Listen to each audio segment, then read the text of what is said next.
This is our 6th Angry Cow Poetry in the Rialto living room. We started off in June, and the original feature I had scheduled for tonight wasn't able to be here. And you get that moment of like panic, and I'm racing through my head of who I can ask to come. And Quinn was on my short list of people I've been wanting to talk to get here anyway.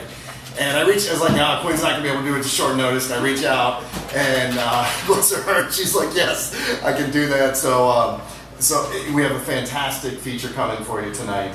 I met L.S. Quinn at a feature with Adam Spells, who was last month's feature here. And Adam Spells was featuring it, I think it's called A Time Before Rhyme, I believe is the right name.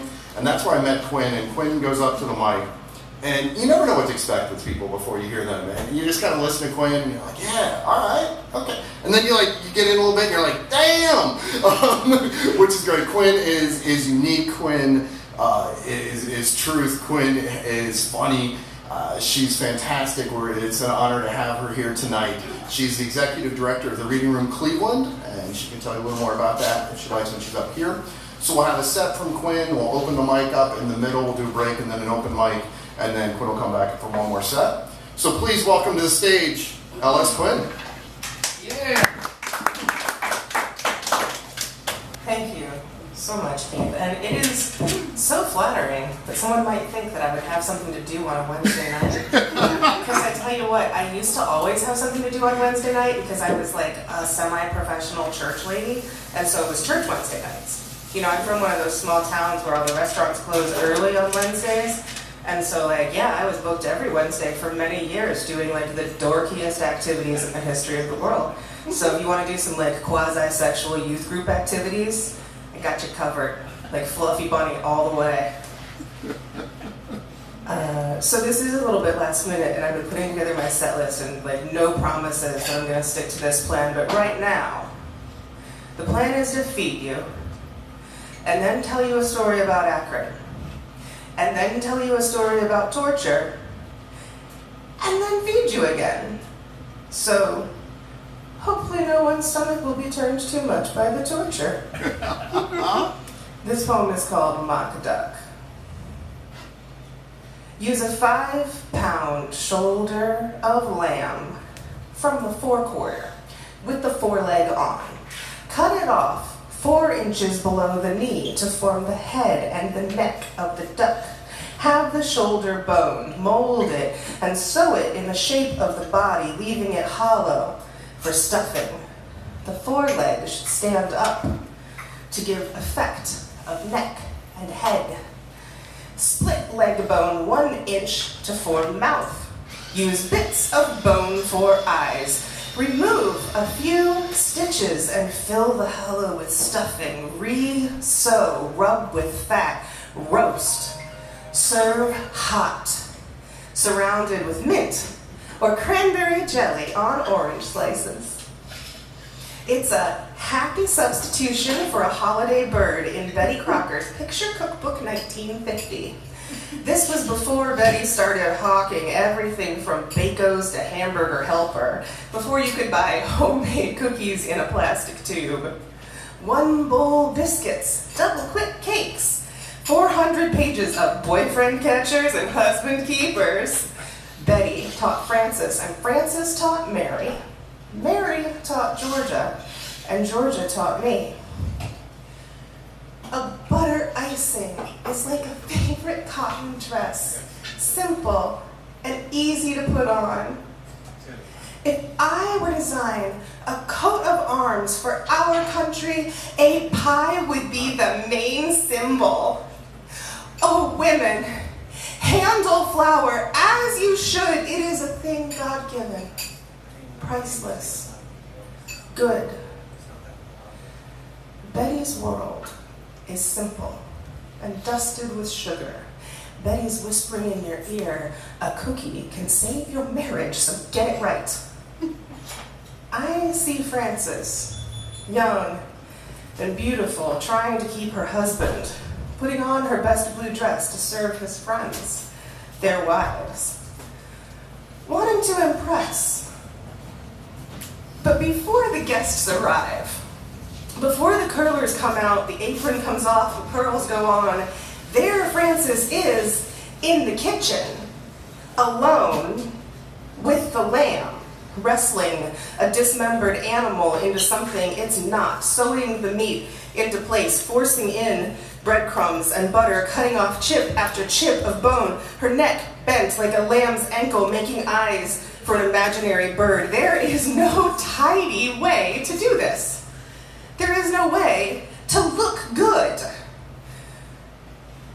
When she got married, before she met Betty, before she learned how to do and substitutions that are safe, is this what she planned?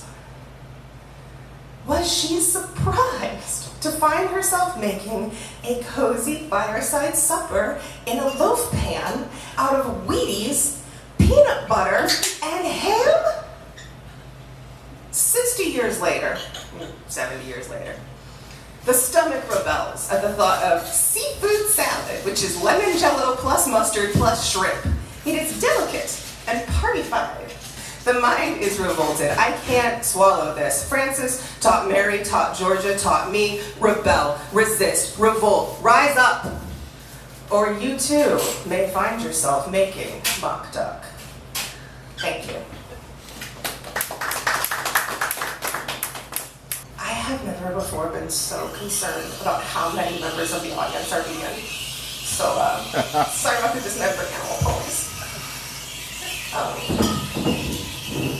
This is a true story, and this is a story that happened in Akron, and it was published in the Belt Anthology Center here in Akron, and it is called Bed End.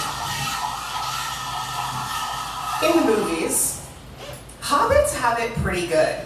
Martin Freeman lives in a flagstone-floored, beeswax-polished cottage in the Cotswolds, and it just happens to be underground. You can smell the lemon oil and the pipe tobacco just looking at the screen. The Shire is filled with birdsong and sunlight. There are cows lowing on their way home from the pasture, and hairy-footed hobbits just folk dancing in the grass. But I worked in a real hobbit hole in Mr. Bilbo's at 207 South Main Street, just down the hill from the campus of the University of Akron and the now defunct Inventors Hall of Fame. It was a low, half-timbered building. It was dark all day long and filthy, with paintings copied from the 1977 cartoon movie. They were coated in cigarette tar and half an inch of dust, and we were extremely proud of those paintings because they were art. The patrons, hopefully none are present today, but the patrons were also dark and filthy. Cam was this stocky, bearded, leather-vested Mayflower Manor resident before it was a dorm. He came in every day at exactly 4:37 to play lowrider on the jukebox and get quietly drunk on $1.25 buds every single day. I still flinch when the drummer starts hitting the cowbell.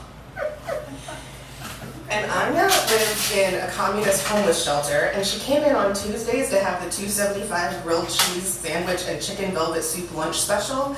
And she was always like just a little bit twitchy, which turned out to be scabies. It was tiny mites just digging aimless patterns under her skin and leaving her endlessly scratching. And on Thursdays were fun because a loud and loutish bunch of historic reenactors would come in from their illicit practice on the school soccer field to drink water, not tip, and creep on the female staff. They fit right in a Hobbit-themed bar with the fake swords and shields and the medieval level of filthiness. The women with cloaks made from Salvation Army fur, moth-chewed, and shredding at the seams, and the men in secondhand hospital scrubs, decorated with made-up coats of arms. One person would pull out a pair of needle-nose pliers and start knitting homemade chainmail, and another person would order a single plate of 6 wings for 18 people to share.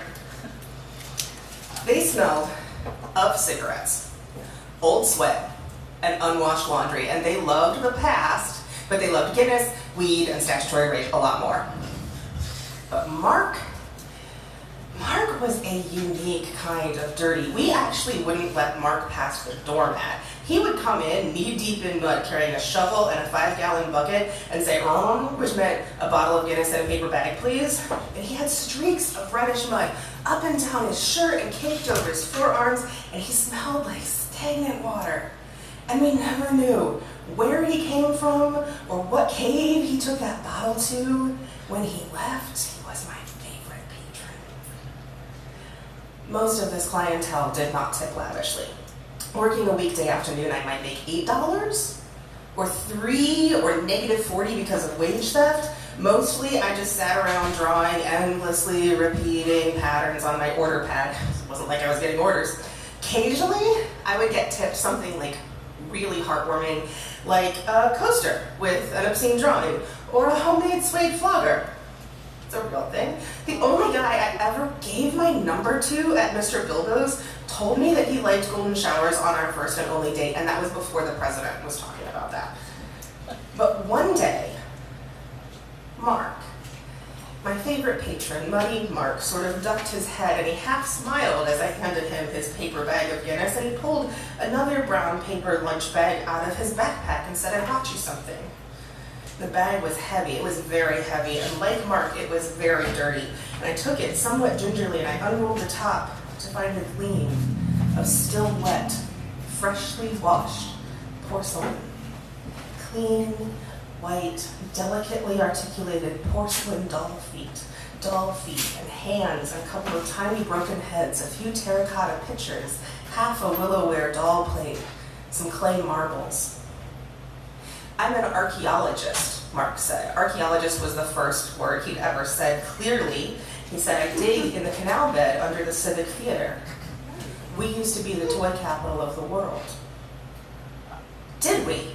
I said, distracted, poking through the bag. I shook the clinking doll parts out onto my cork tray. There were dozens of disembodied feet, an inch or so long with tiny toes and curved ankles.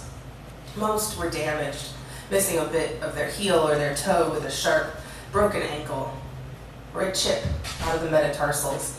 These are amazing. When are they from? 1880s-ish. They're maybe 4 feet down. I rolled one of the marbles around the tray and it veered crazily around the edge, the line disrupted by the chips in its sides. Mark picked up the blue and white plate, his fingers leaving a streak of mud. "We used to be the glass capital of the world, too.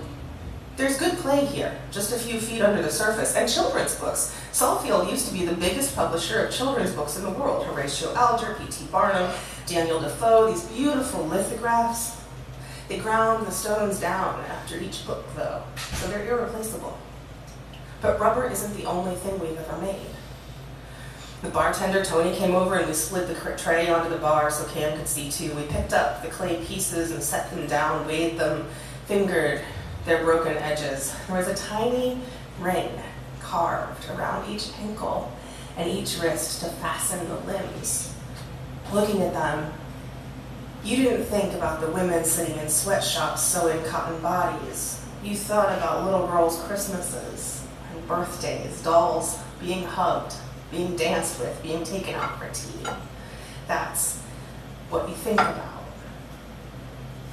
You know, everyone thinks about before the plants closed, before the people left, before the university started the world's first corrosion engineering institute. We have plenty of rust around to study. There's no shortage of falling down bridges and crumbling concrete and exposed rebar, but we used to make books and toys and pottery and doll feet. We used to make tiny, beautiful, creepy white porcelain doll feet here in the Shire. Thank you.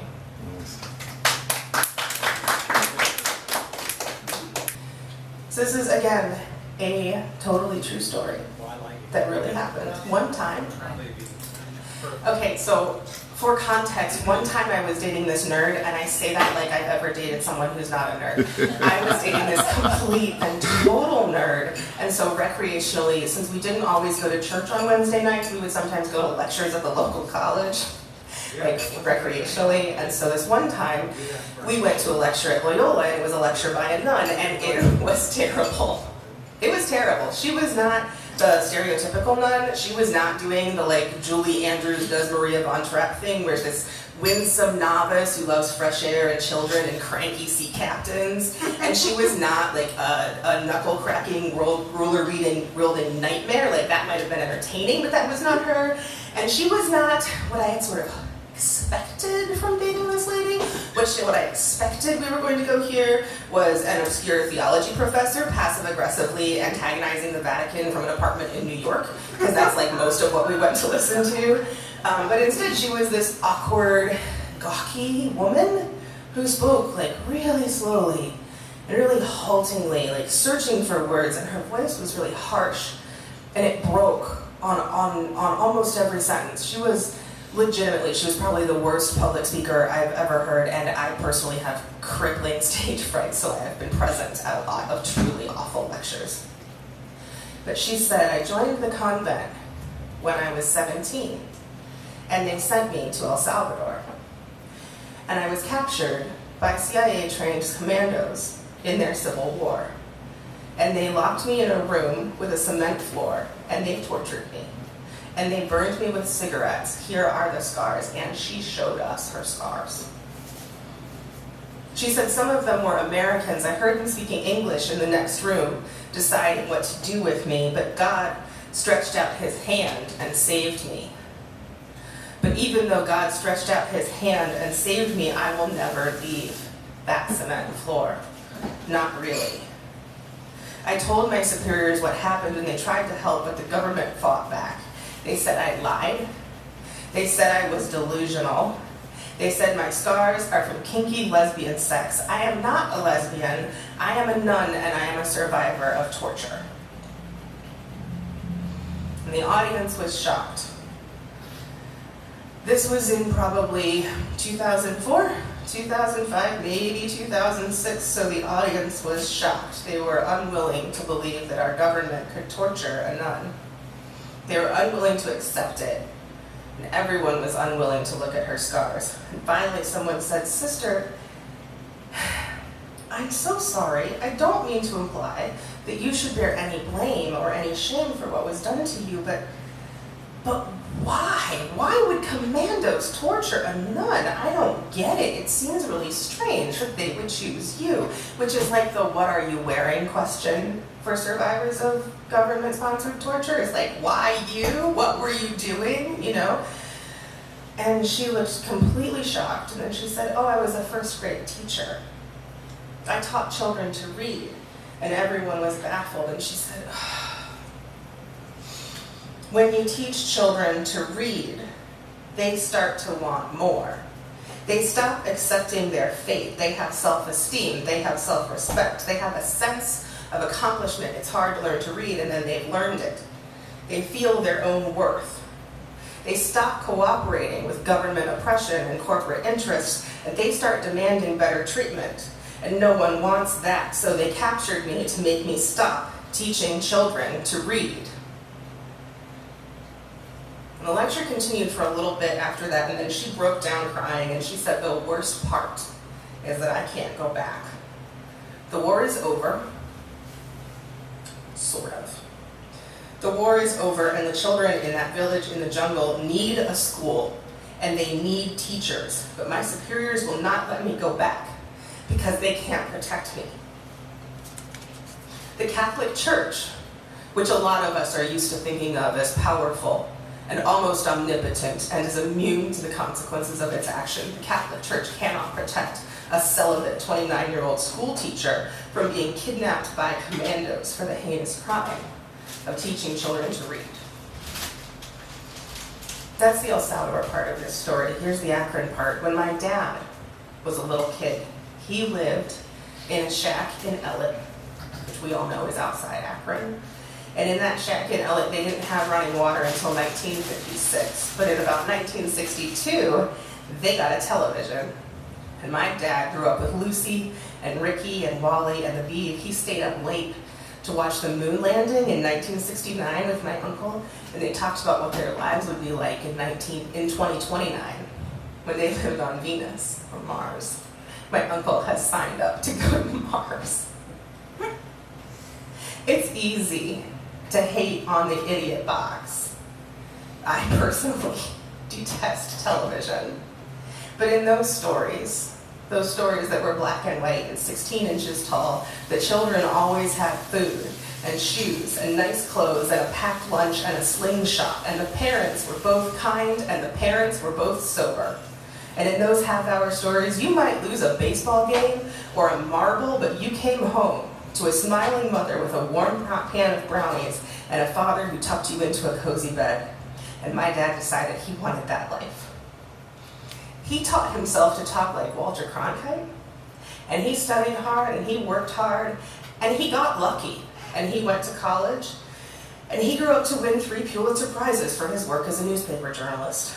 He became a science writer and a professor of English. He still teaches here at the university, but now he teaches young kids from Akron how to write their way through college so that they can get out of the shacks and tenements that still fill our Rust Belt. And my uncle became a rocket scientist. Like, he's a literal rocket scientist. I mean, in many ways, he's a very foolish person, but he is a ballistics expert, so he literally is a rocket scientist, and he teaches physics here in Akron, telling kids, you too can go to the moon. And that's why we read, and that's why we write, and that's why we teach other people to do the same. It teaches us to ask for more. More than work, more than a paycheck, more than the next pair of shoes or loaf of bread, more than to be so tired at the end of the day that we park ourselves in front of tiny house hunters and American Idol and turn our brains off. We deserve more. We deserve meaning and magic and mystery, and reading and writing are how we make them, and no one can stop us. Now let us go and do it. Thank you for your time.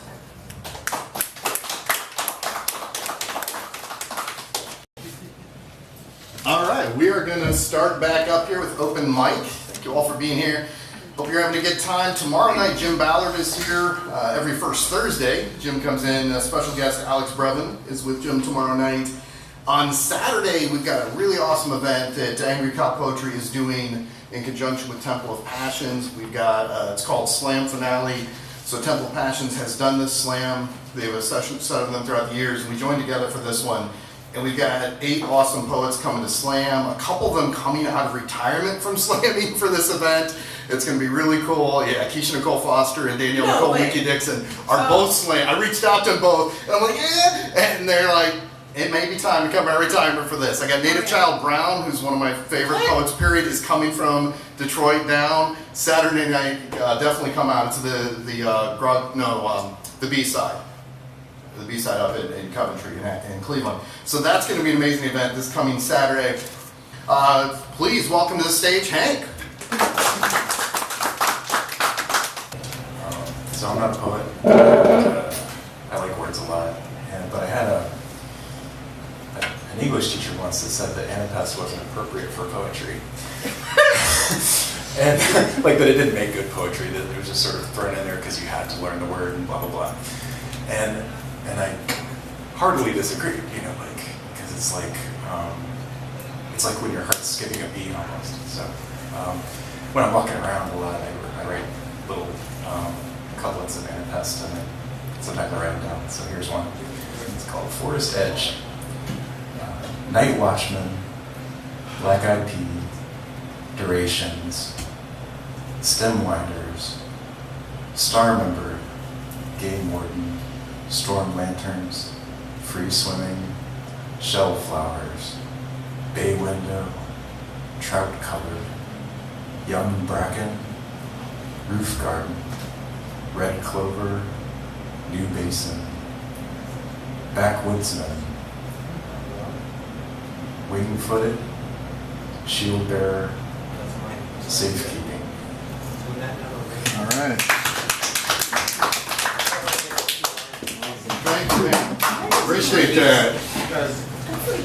Highly technical poetry for not being a poet. Yeah, I don't know what Hank's talking about not being a poet. I think you are.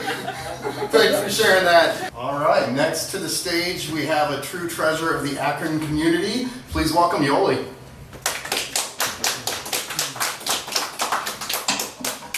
This is called Freedom. Your glasses. The sound of claws scampering up the tree sound exactly as it should. Scratchy snaps of pointed nail piercing the old bark. A quick skit, skit, skit just off center. Bluebird dive bombing at the same instance, preparing to fight the squirrel for the last soft morsel of food. They do not hear the dull thumping of padded feet running across the smooth wood. The staccato barking of my dog sounds like death to them, and they forget their quarrel, preferring the safety of treetops and roof eaves to the fangs of a wolf, no matter how tame she may be.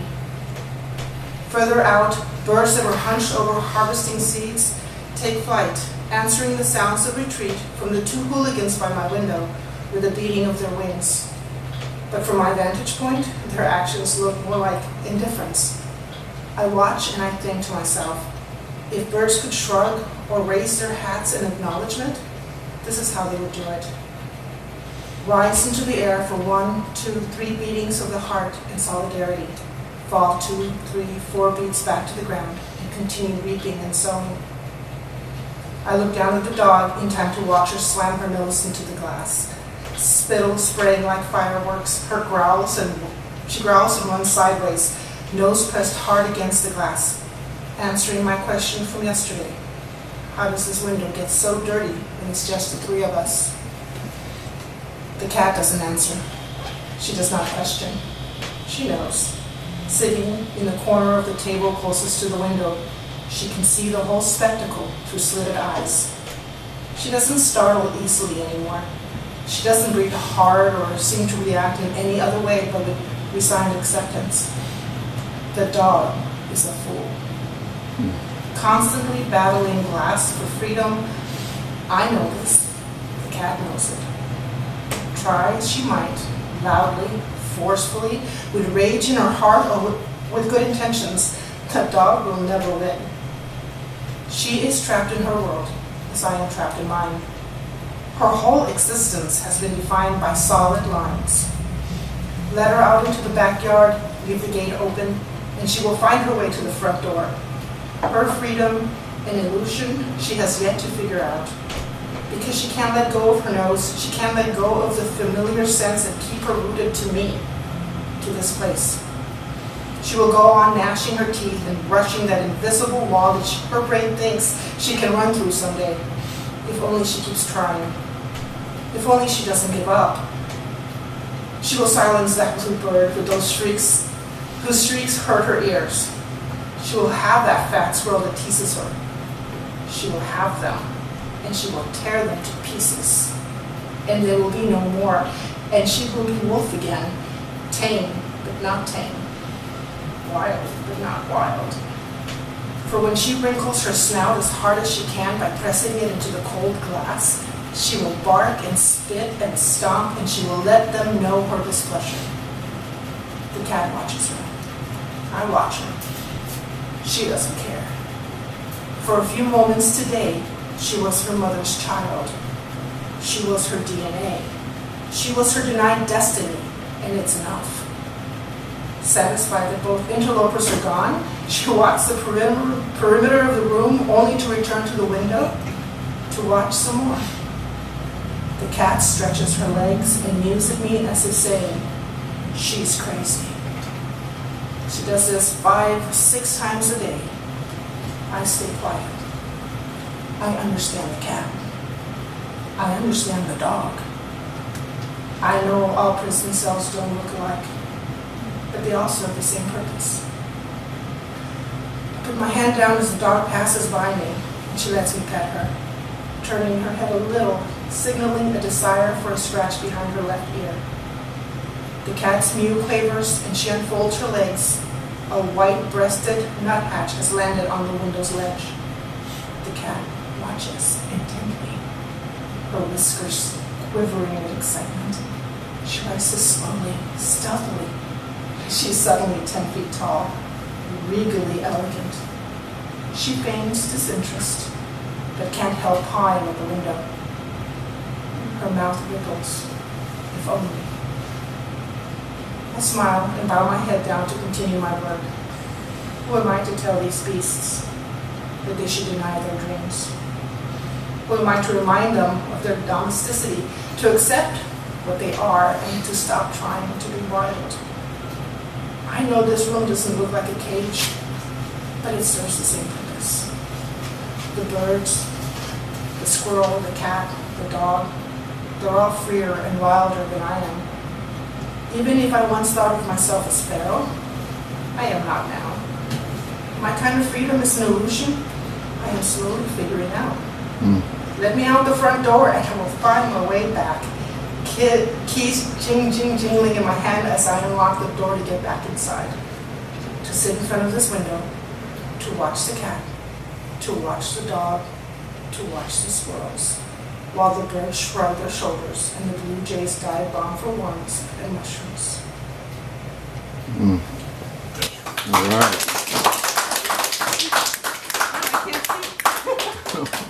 Thank you, Yoly. That was great. It was. Almost as beautiful as you. All right, so I not planned to read this today, but listening to you and having the executive director of the Reading Room, Cleveland, here, this one came to mind, and I've got to find it in my book because I definitely don't know this one by heart. And there it is. So this came about. How many of you are familiar with Pan's Labyrinth, film by Guillermo del Toro? I know Ted would be. All right, most of us. Like, I knew without a doubt I at least had one. And her, like, there's no way Ted's not seen that movie. And then, I don't know if anyone's familiar with Samantha Hunt's novel, The Seas. So, we had read that. My oldest child, Brady, read The Seas and told me about it. And I was like, oh, you should read this. And I read The Seas and it was great. And Brady made the connection between Pan's Labyrinth and The Seas, just kind of how, and I'm like, oh, you're right. And I'm flipping back to the book, just a lot of connections.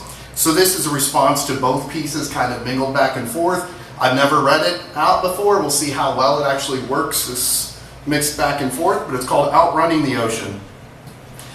This is a quote from The Seas, the novel. I don't think we can outrun the ocean, but I'll try for your sake. Oh, nameless narrator, are you truly a mermaid stranded in your small coastal town? Oh, sweet Ophelia, are you truly a princess about to return to your underground kingdom? Is this a fairy tale to you? Or is it survival? Did your brain provide the chalk for you to draw the door to your escape, to your imagination? To a reality that didn't resemble the one you were trapped inside? An alternate reality where neither the sea nor the bottle could drown your father, where the war could not take him forever away. When the waves of anguish surround you, will you weather the storm? Does your key unlock a new passage, or is it simply another dead end? Is that the hand of God or the hand of death drawing closer? Or are they both the same underneath the soggy glove? Will the waves be your rebirth, or will they wash you away? Is this freedom or fiction?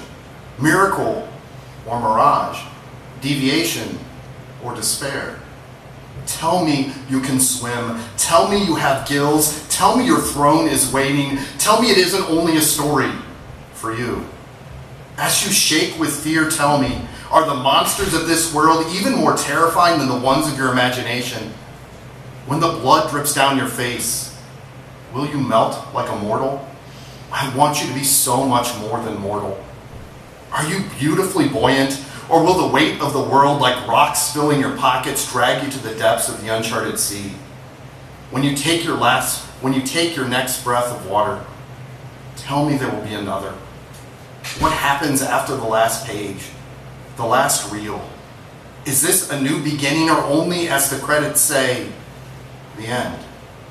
As you race to escape the pain of your world, I just want to know, will you survive? Will we? Thank you. Appreciate that. So hopefully you got some of the references to Pan's, but I know they're all kind of mixed in with the novel. No, I does feel. love it. Thank you. Now I want to read the book. The book is fantastic. I do highly recommend it, and it has some similarities. The nameless narrator, and you can take, like with Pan's, you can take the ending in different way. I mean, you can say she's got an underground kingdom. You can say that she's escaping brutality in her own head, and both work for whatever you want to take from it, and I think you can do that with The Seas as well. I'm going to do one more piece for you. I wrote a piece called Father Knows Best, soon after Texas passed the Heartbeat Act into law. And I was making some videos, and I called up Quinn, because I had this idea of how we could act this out. And I'm like, would you do this with me? And Quinn was gracious enough, and I went to Quinn's house, and we had some great ideas we had too. It turned out to be a great video. You can watch that. You can see a lot of things, including all the past events here at angrycowpoetry.com. Easy to remember. But Father Knows Best is there as well.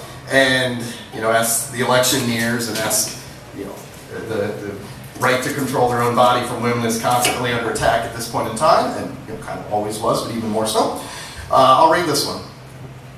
Shouting frantic hyperbole over some non-existent attack on the right to bear arms, while what you truly came for was the right to their womb. The thief in the night, the snake oil salesman, the father who still thinks he knows best. 67 years later, the television sitcom, still the perfect title for the poison of patriarchy. Father knows best. You've always convinced yourself. As you reminisce of the days when your TV screen was black and heavy on the white. Father knows best how to run your segregated 1950s life, your quaint little home, closet doors kept tightly shut. Father knows best how to sit in his easy chair, newspaper in hand, and demand obedience. 20 years before Jane Rose left Hook, sent Henry Wade and all of Dallas County to the mat. When you came to, you were bruised and scarred from the knockout blow. The court having the audacity to tell you that someone's uterus might not belong to you. You've been plotting your revenge ever since. Father knows best. You still declare, even decades into the 21st century. Father knows best about fallopian tubes he does not have, about a clitoris he never even bothers to find. Father knows best as you continue to glorify the father of our country who thought he could own and control the entire bodies of hundreds of humans. Father knows best. The father of your party grabbed him by the pussy, and you decided you had the right to do the same. Father knows best. Say 4,392 Catholic priests. I guess fathers still can't keep their hands to themselves. Thank you. I appreciate that.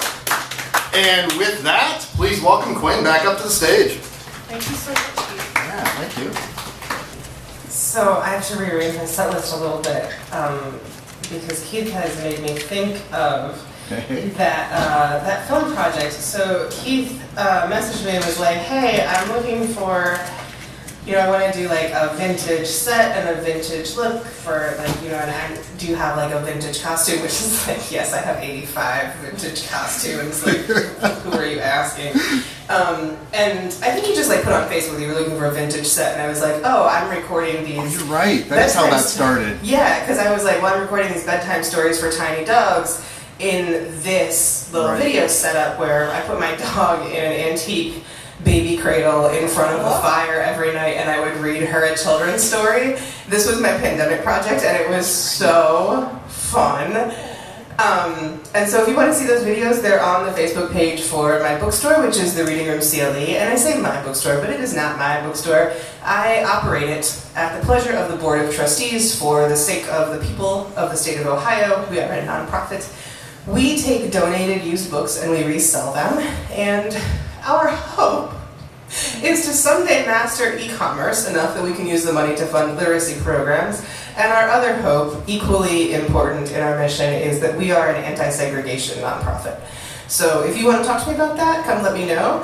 But the key part of that story is that we take donated used books, and we did take them into our warehouse in Collinwood, and then we had a real estate snafu, and with 1 week's notice, we moved 40,000 books from our warehouse into my house.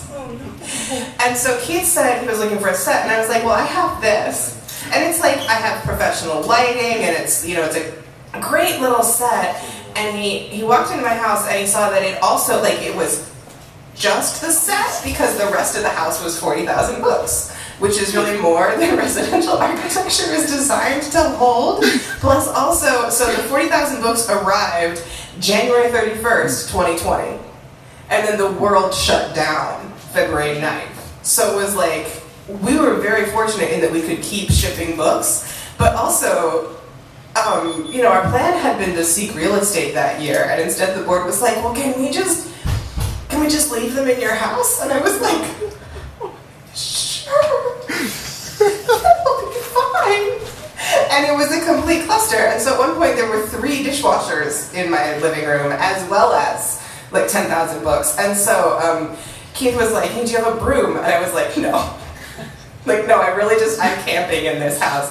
And I'm no longer camping in the house. We have like shelved almost all of those books, and things have really cleaned out. There's an appropriate number of dishwashers in the kitchen, and that's it. And today, in fact, I had the plumber over because my parents came to help me like finish. I'm redoing the kitchen. Like I'm like voluntarily redoing it so it will be to my liking. And my stepdad installed the garbage disposal, but he created a leak. And so the plumber came today to undo the leak. And so now the kitchen is dry, which is really nice. But a thing that I learned through this process is, first off, when someone says, what do you need? Do not say, we need to install the sink, install the water filter, and install the garbage disposal. If your stepfather is only going to hear the words garbage disposal, because he spent like 6.5 hours fixing the garbage disposal, but like the sink wasn't hooked up. So so anyway, that's the thing I learned. And another thing I learned is that if you hit the power, what is that beeping? I don't know. Are we good? Maybe you like hit the mic. I'm hoping it's not the mic. Yeah, I'm not touching it. So the other thing I learned is that if you hit the main breaker on your house electrical system, it will turn off your water heater. And it won't turn back on until you relight the pilot light. And I didn't light the pilot light until, I was supposed to leave the house at 6. So it was 5:59 that I was discovering I could not take a shower before coming today. So I lit the pilot light, and I look forward to improving my hygiene when I get home. And these are things that you learn that you might not know you're going to learn, like learning to drink. Learning to drink is really easy. When you're 19, strangers will give you easy, beginner-friendly drinks like amaretto sours and Jack and Coke. And if you are too goody two-shoes to drink at 19, even though you work at a Hobbit Fiend bar, it is a lot harder to learn to drink at 39. And Mai Tai tastes like juice, but it is not juice. And when you are 39, no one is going to tell you that it is not juice until you have had 3 of them and need to be just poured into your bed. And you are calling off work on Monday, and you have a real job because you are 39. So you cannot tell your boss that you have just learned what a Mai Tai is. Instead, you have to learn to lie. You have the flu. You have the flu. Might be COVID. You have the flu. Learning to lie is hard. At first, it feels wrong. Your words stumble and your tongue twists, but if lying is what keeps you safe, you do it better and faster and harder till you can't remember a time before it was easy. And learning to remember is hard when all you've ever done is try to forget. Learning to forget is easy. Learning to forgive is hard. Before you learn to drink alcohol, you learn junk food. But I was not allowed to have refined sugar as a child, so I had to learn that stuff the hard way. What is a candy bar? What is in a candy bar? Not the memes about how it's like, existentialism. What is in a good candy bar? And what is in a payday? That is a cat turd covered in kitty litter, wrapped in plastic, and it cost my entire allowance. Why did I buy that? Does everyone else just have x-ray vision? How did everyone else know that Necco wafers taste like rolling papers but blander? Don't waste your money. Money. The hardest thing to learn about money is that money and feelings are not the same, but they are very closely linked, and you cannot give up your comfort spending until you give up whatever is making you uncomfortable. You want a job that you hate that pays well? Have fun. You will be spending that fat paycheck on miserable, useless attempts at self-care. There are not enough mani-pedis in the world. A job you hate will make you go broke. Speaking of breaking things, driving. I learned to drive when I was 18, and then I had to learn again when I was 36. And you know what? Driving is just like riding a bike. You're bound to fall off and crash a few times. Everyone said, oh, no, you're not a bad driver, and everyone is lying because I got in 5 collisions in 3 years, totaled 2 cars, got dumped by 3 consecutive insurance agencies, yes, including Progressive, and I miss the Chicago bus system in a way I never expected. Bus systems also kind of hard to learn. You think you know the way to where you're going, and then without noticing, you are just halfway around on the other side of town on an express route, and the driver stops and says, "You have to get out now, ma'am. You can't override the end of the route. Just walk a couple blocks in the rain and the snow, and I'll pick you up around the corner. Trust me." It's hard to learn a bus route like it's hard to learn trust. Like it's hard to learn family. Like it's hard to learn friendship. Friendship is easy if you learn it young. If you don't, well, don't give up hope. Love, it's easy if you learn it young. If you don't give up hope. Sex is easy. Well, actually, no, that is not easy. It is never easy, and if you thought or currently think that it is easy, you are not good at it. Please do an actual double-blind, controlled variable, anonymous survey of your previous partners and find out how and why you are screwing this up, because I do not care. If you are simultaneously an Olympic gymnast and a supermodel and a psychologist, this is one of those things that is easy to learn and hard to master, like poetry. Poetry is easy to learn and hard to master. I wrote my first poem when I was 3 years old, and it was terrible. And I wrote my last poem this morning, and it was terrible.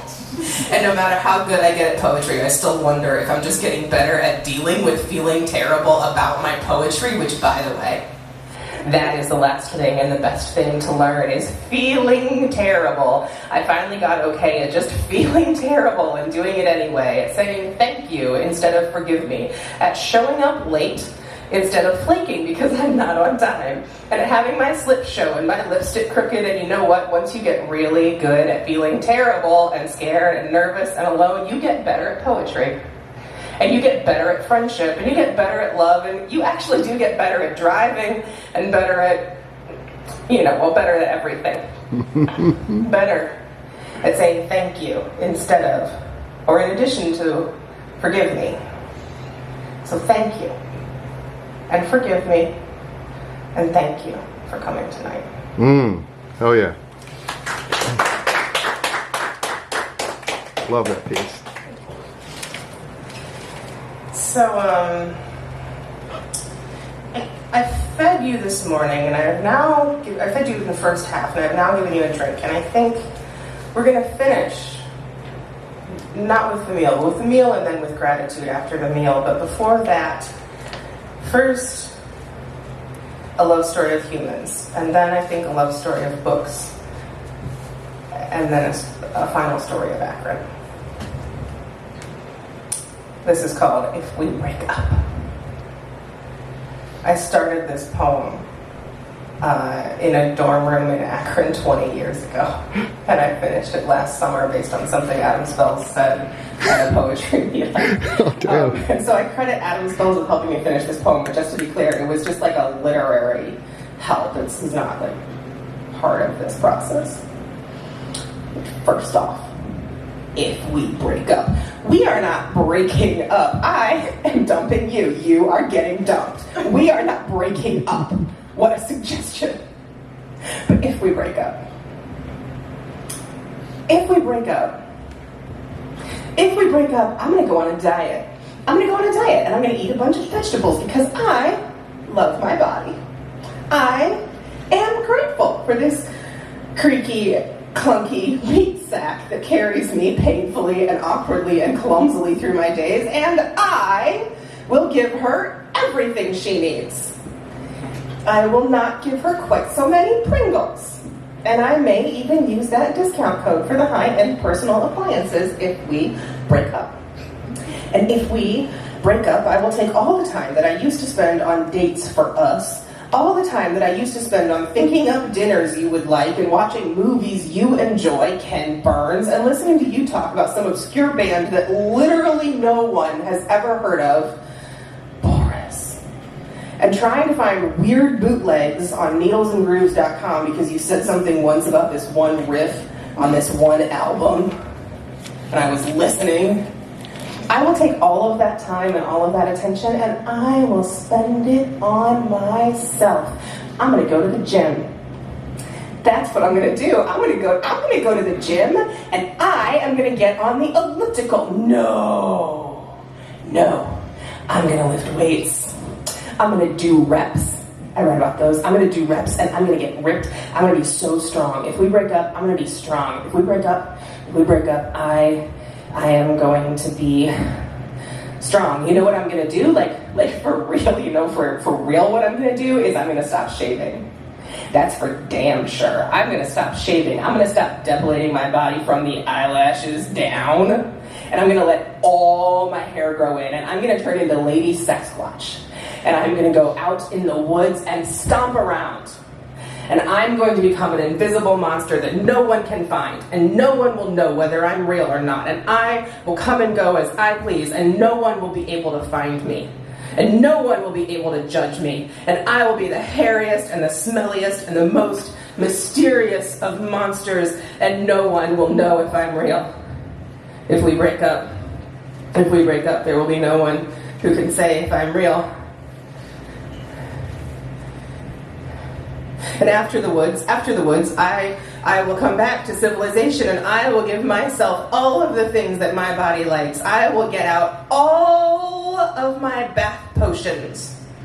All the things you complained about, everything that was cluttering up your shower, everything that you said, man, what are all these colorful jars in my way? I'm going to get it all out. I'm going to give myself a sugar scrub, and I'm going to follow it up with a salt bath, and I will exfoliate. And I will put on a face mask, and I will take off that face mask, and as the water hits my face, I will lose every single skin cell that you ever touched or looked at, and I will wash them all down the drain, and I will be new and pink and raw and tender, like a freshly peeled cocktail shrimp, and I'm gonna wash my hair with champagne, and I'm gonna put a bath bomb on the floor, a eucalyptus one, and let it fizz, and just breathe in the new me, and I will clear out my airways, and everything will smell like Vicks Vapor Rub.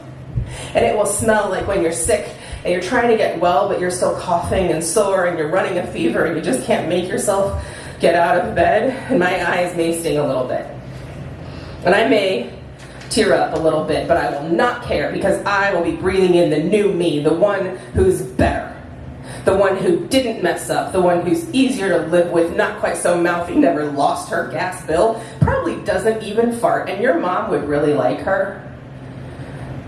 Your mom would like her. My mom would like her. I would like her. I'm going to get a new haircut, and a manicure, and a pedicure, and a massage, because you don't give me enough massages.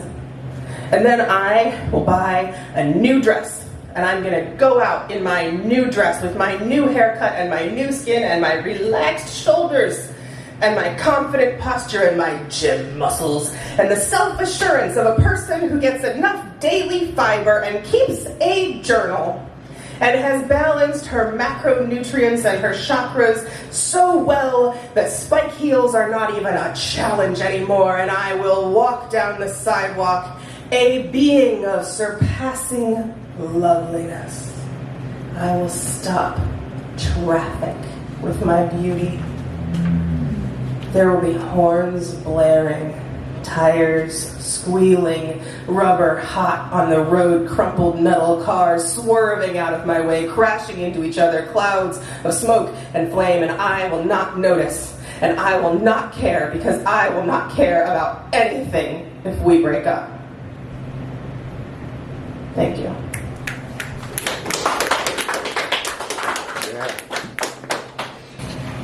I have two more stories for you.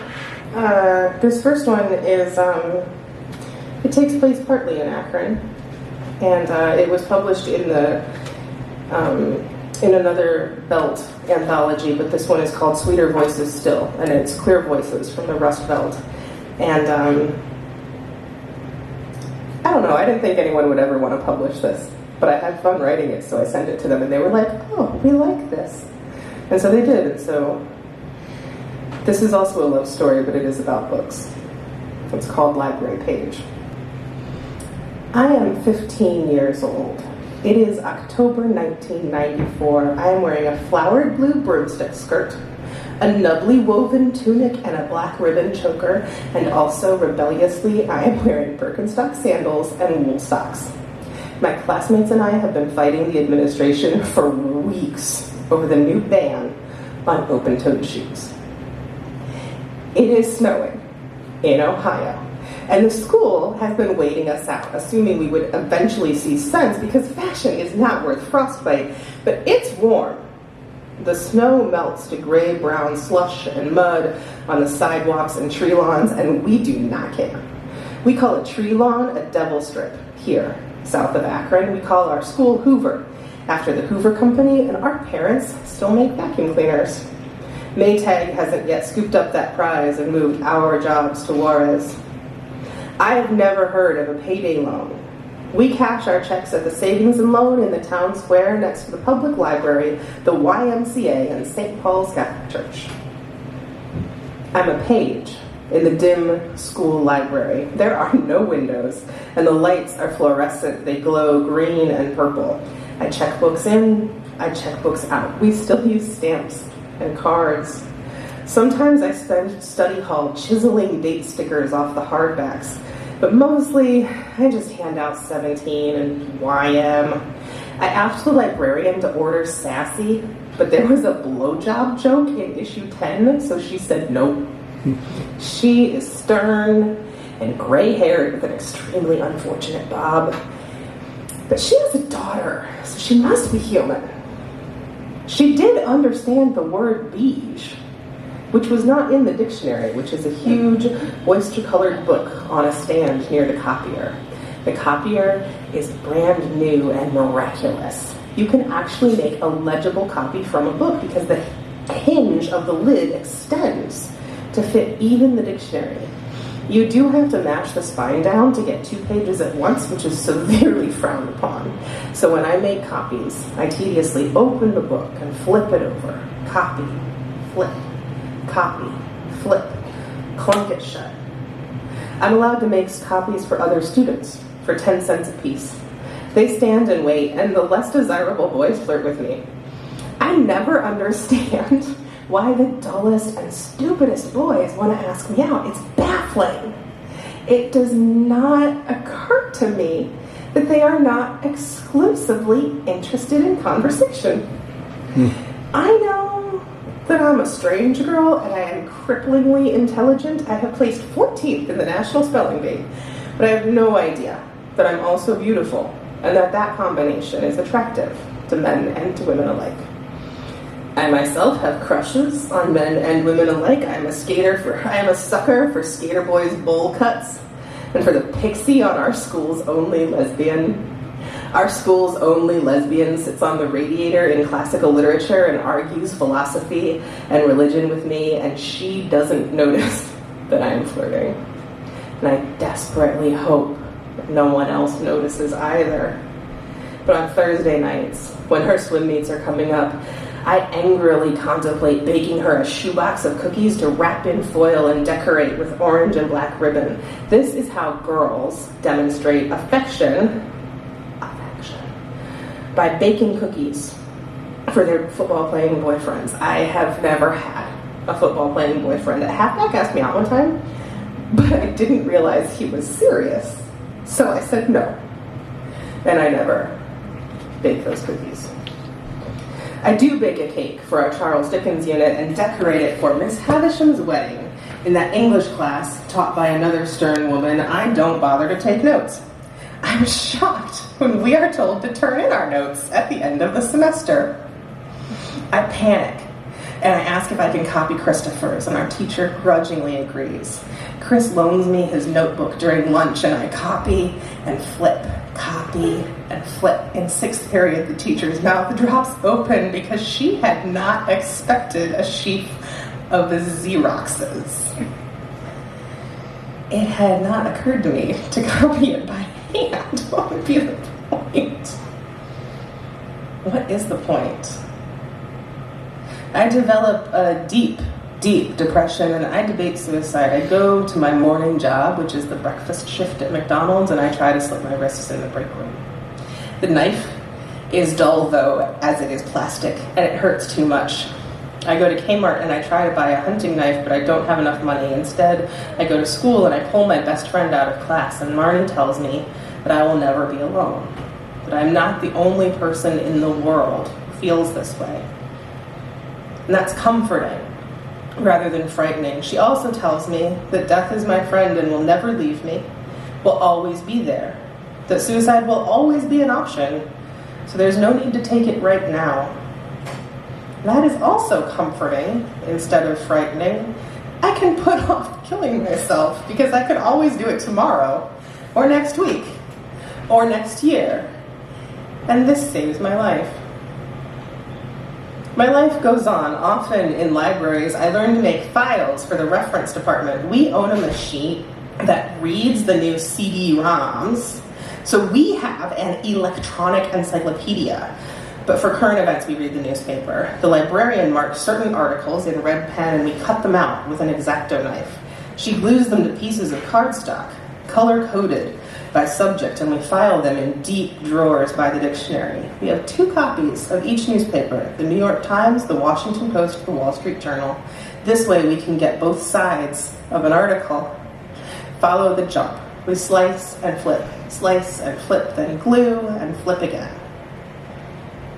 Decades later, in the big city library where I am being paid to check books in and check books out, the branch clerk is going through the newspaper. I hear the page flip, and for a moment she's cutting it with an X-Acto knife, ready to glue it to cardstock and put it in a file. But then my barcode scanner beeps, and a receipt whirs out of the printer. Yendis Harper, an old man, unshaven and unwashed, has checked out 8 Blu-rays, all horror.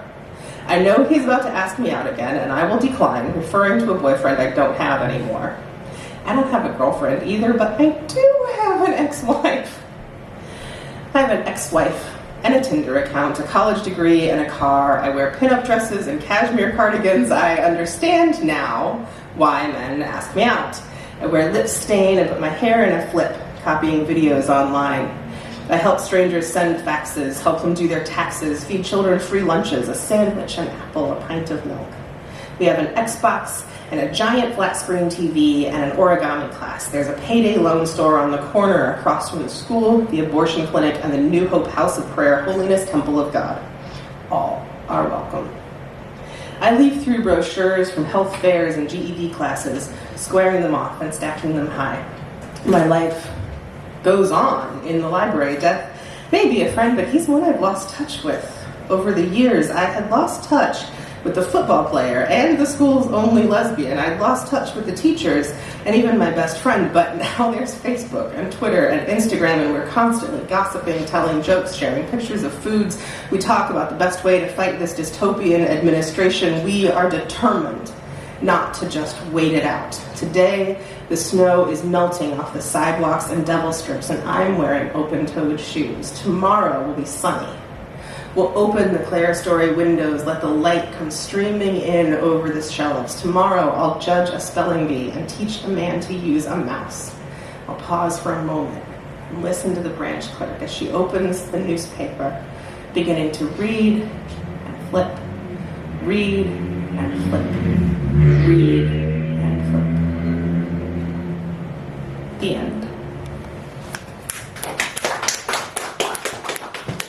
I promised you a meal, and here it is. I promised you a story of Akron, and this is the story of Akron. It is November, and I think about this every November. It's the Tuesday before Thanksgiving, and I'm alone in my house, swearing at a turkey. It's been brining overnight because I am damn well determined that it will taste good this year. My house smells like salt water, raw pork, turkey guts, and Lysol. It does not smell like the holidays. I do not want to do this. I want to give up. I will just eat a lean cuisine. But having bought the turkey, which is cage-free, hormone-free, everything-free, I have to roast it. There's no choice. And having seasoned the sausage for the stuffing, I have to cook it. It can't wait. That pork is on a deadline. And as I wrestle the bird, legs flopping into the foil pan, it slips and it lands on my apron. Oh God, oh God. I get the thing onto the rack. I switch aprons, glad no one saw me. There's bleach in this apron's future. I fill the cavity with lemons and onions and herbs, and I jam the rest of the fruit around the rim of the roaster. The turkey goes in the oven, the apron goes in the washer, and I go on the couch with a book and a glass of wine. 1 year, I followed my mother's advice, and the turkey took 9.5 hours. Please, not again. Please, God, not that again. I'm an atheist and I'm praying, not that again. 3 hours later, I've sauteed the sausage and I've scrubbed down the kitchen, and the house smells better. Not like the holidays, but at least it smells good, kind of. It smells like cooked turkey and pork instead of raw, which is an improvement. And the holidays, I mean, what do the holidays smell like? They don't smell like something sold in stores, not like Peppermint Lane or Northwoods Pine or Vanilla Snow or Holiday Sage, certainly not like magical frosted forest. Holidays, to 7-year-old me, smell like Aunt Giovanna's house on North Hill. Like roast turkey next to stovetop stuffing next to mashed potatoes and salty gravy. Like a family that thinks every vegetable's better with cream of mushroom soup. Like my grandma Quinn, a woman who never met a stick of butter she didn't like. The holidays smell like the years before anyone worried about cholesterol. They smell like loved baby soft on grandma's soft wobbly arms, like ink on wrapping paper, like the sweet plastic heads of new Barbies. Like people smoking indoors, like beer, diapers, and wet dog. And there's a slight, indefinable something in the air, a hint of something mysterious, something only found in November, just as I walk through the door of my aunt's house, as I shake the snow off my hood and hand my coat to Uncle Edward, as my cousins streak through the hall, hopped up on Coke and Star Wars, I smell that something. It's not sweet, it's not savory, it's not cloverleaf rolls or cranberries or cider, it is something else. It's not pleasant, quite frankly, it's not pleasant at all, but what is that smell? I find out on Wednesday when it's time to make the pie. I mix up the bread first. It's home-baked with eggs, butter, sugar, rich yellow loaves. I start to smell Thanksgiving, but it isn't the bread. I cut butter into flour for pie crust. I mix the pumpkin pie filling, and the smell grows stronger. It's fresh pumpkin. We picked it on the farm. I roasted it and stewed it and mashed it myself, but the smell isn't pumpkin. I shred sweet potatoes, stew them and puree them. It's not the sweet potatoes, but by now it really is starting to smell a lot like Thanksgiving. Finally, pecan pie. There's a pecan shortage this year, and they're expensive. I called all over town looking for them, and Patrick at the market said he'd look. No promises, but I'll look. He disappeared into the back for an hour, and then he beckoned me into the secret storeroom behind the plastic curtain. Here. Look what I have for you. He pulled back a sheet of tissue paper to reveal 50 pounds of fresh pecans.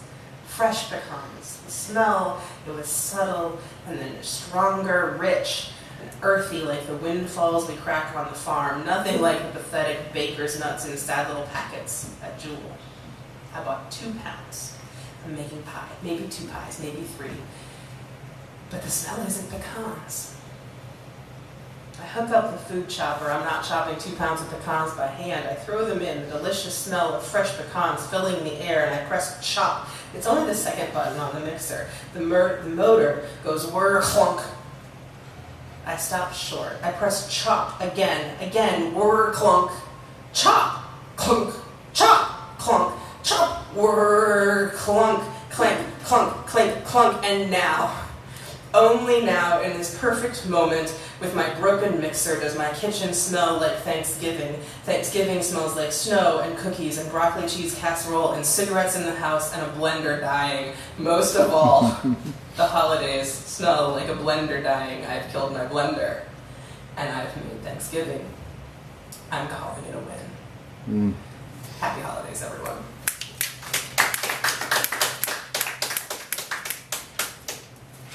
Pete, thank you so much for inviting me. I'm so glad to be here. I have cards for the bookstore if anyone would like one. And I'm very grateful that everyone has showed up. It's lovely to see you. It's lovely to meet you. Thank you for coming. Thank you, Quinn. One more time for Quinn, please. All right. Thank you all for being here. Cards for the reading room are on the table. The pot's there if you're willing. Any money goes there does go straight to Quinn. Thank you so much, Hank and Constance and Yoly, for blessing the mic tonight. Thank you all for being here. Thank you to Seth and Nate, wherever you are, Seth. The Rialto is literally my favorite place in Akron. I love it here. It's a really cool place. They're amazing to work with. You can come Saturday to see a really awesome event up in Cleveland. Keem Rollins is hosting. Native Child Brown's coming down. 8 amazing poets in the slam. Thank you for being here. Good night.